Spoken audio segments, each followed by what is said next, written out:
Hi friends, good morning. இன்றைக்கி நான் early morning டீயோடே வந்துட்டேன் கிச்சன் டிபார்ட்மெண்ட்க்கு.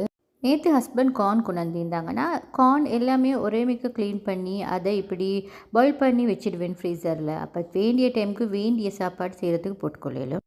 இன்றைக்கி நான் ஜெக் ஃப்ரூட் கறி செய்வோம்னு பார்த்தேன். ஜெக் ஃப்ரூட் கறிக்கு உண்மைக்குமே பீஃப் தான் சரியான சூட் வைக்கும், இல்லாட்டி மற்றது எது செஞ்சாலும் சரி வரும். சில நேரத்துக்கு ஃபிஷ்ட தலை இருந்தாலும் நல்லா வைக்கும். ஆனால் இன்றைக்கி எனக்கு இந்த பீஃப் தான் கிடச்சிச்சு.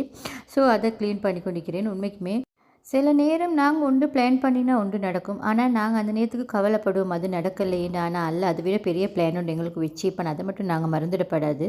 அதுக்கு பிறகு எங்களுக்கு பிறவைக்கு நினைக்கும், அடே அது நடக்காதது நல்ல வேலைத்தானோ, இது நடந்துச்சு அதை விட பெருசாக இது அப்படி நினைக்கிற அளவுக்கு வந்துடும். ஸோ இன்றைக்கி ஃபுல்லாக லென்த்தாக ஈவினிங் வரைக்குமே வேலை தான் போய்கொண்டே இருக்குது. ஃப்ரெண்ட்ஸ், நான் இப்போ லன்ச் சாப்பிட போகிறேன். ஜெக் ஃப்ரூட் கறியும் பீஃபும். ஏன்னா லன்ச் எப்படிக்கு நீங்கள் கமெண்ட்டில் சொல்லுங்கள் ஃப்ரெண்ட்ஸ்.